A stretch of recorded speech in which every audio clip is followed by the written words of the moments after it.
ഭാവഗായകന് വിട നൽകുകയാണ് സാംസ്കാരിക കേരളം. പി ജയചന്ദ്രനെ അവസാനമായി കാണാനും അന്തിമോപചാരം അർപ്പിക്കാനും സംസ്ഥാനത്തിന്റെ വിവിധ ഭാഗങ്ങളിൽ നിന്നായി ആയിരങ്ങളാണ് തൃശൂരിലേക്ക് എത്തുന്നത്. തൃശൂരിലെ പൂങ്കുന്നത്തെ വസതിയിലും കേരള സംഗീത അക്കാദമി ഹാളിലുമായി പൊതുദർശനം നടന്നു. അനുസ്മരിക്കുന്നത് പറഞ്ഞാൽ നമ്മൾക്ക് കേട്ടു തുടങ്ങിയത് നമ്മുടെ നാട്ടിൽ കേരളത്തിൽ മുഹമ്മദ് റഫി എന്നാണ് അറിയപ്പെടുന്നത്. കുട്ടിക്കാലം മുതൽ അദ്ദേഹത്തിന്റെ പാട്ടുകൾ കേട്ട വളർന്നത്. പക്ഷെ എന്റെ ധാരണയിലും കൂടാതെ ദാസേട്ടൻ പാടിയതായിരുന്നു. പക്ഷെ ഓർമ്മ വെച്ചതായി മാസ്റ്റർ ചെയ്ത് അതെല്ലാം പാടിയത് ജയചന്ദ്രൻ സാറാണെന്ന്. ഞാൻ ഇവിടെ അടുത്തുള്ള ആളല്ല, ഞാൻ ഇവിടെ വരുന്ന ആളാണ്. ഇവിടെ ഒരു മോഹൻ കാറ്ററിംഗിലാണ് സാർ ഭക്ഷണത്തിന് വരിക. അങ്ങനെ പറ്റി നാട്ടുകാർക്കെല്ലാം അത്രമേൽ പ്രിയപ്പെട്ട ഒരാൾ പാടിമറഞ്ഞിരിക്കുന്നു. അസുഖങ്ങളിൽ നിന്ന് തിരികെ വരുമെന്ന പ്രതീക്ഷയായിരുന്നു എല്ലാവരിലും. സംസ്ഥാന ബഹുമതികളോടെയായിരിക്കും സംസ്കാരം. സംസ്ഥാന പ്രോട്ടോകോൾ നൽകിക്കൊണ്ട് തന്നെ ആവശ്യമായിട്ടുള്ള എല്ലാ നടപടികളും എടുക്കുന്നതിന് വേണ്ടി തൃശ്ശൂരിലെയും എറണാകുളത്തെയും ജില്ലാ കളക്ടർമാർക്ക് ഇതിനകം തന്നെ നിർദ്ദേശം നൽകിയിട്ടുണ്ട്. അവരുടെ നേതൃത്വത്തിൽ ഇന്നും നാളെയുമായി ആ ചടങ്ങുകൾ കൂടി അവസാനമായിട്ട് നിർവഹിക്കും.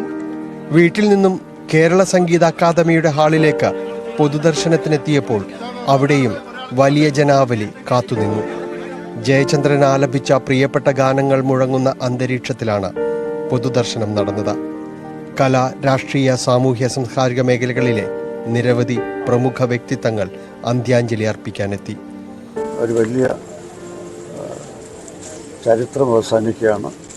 കാരണം ജയചന്ദ്രൻ്റെ പാട്ട് വ്യത്യസ്തമായിരുന്നു, വളരെ വ്യത്യസ്തമായിരുന്നു. അദ്ദേഹത്തിൻ്റെ പാട്ടുകൾ കേൾക്കുന്നവർ അദ്ദേഹത്തെ കണ്ടില്ലെങ്കിലും അദ്ദേഹത്തിൻ്റെ ആരാധകരായി മാറുകയാണ്.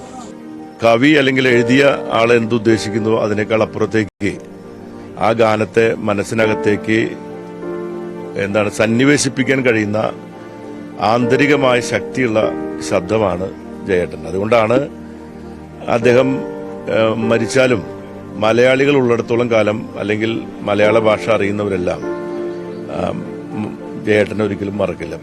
ആശുപത്രിയിൽ നിന്ന് കുടുംബാംഗങ്ങളും മുൻ മന്ത്രി VS സുനിൽകുമാറും നടൻ ജയരാജ് വാര്യരും ചേർന്നായിരുന്നു മൃതദേഹം ഏറ്റുവാങ്ങിയത്.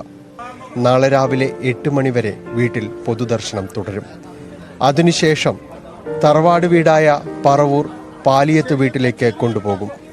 3 മണിക്ക് കുടുംബവളപ്പിലാണ് സംസ്കാരം. ന്യൂസ് 18 തൃശൂർ.